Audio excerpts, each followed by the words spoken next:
God bless you. Sometimes trusting God sounds like this: silence.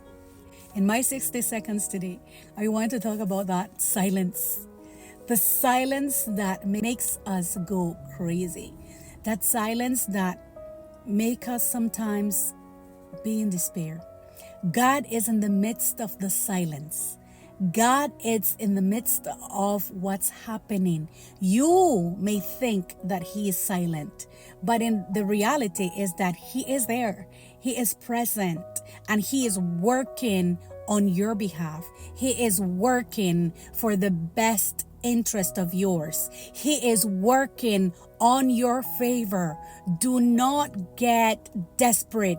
He is in the midst of that silence. And I know it's hard. I know how hard that could be. But He is there. So just trust in the process.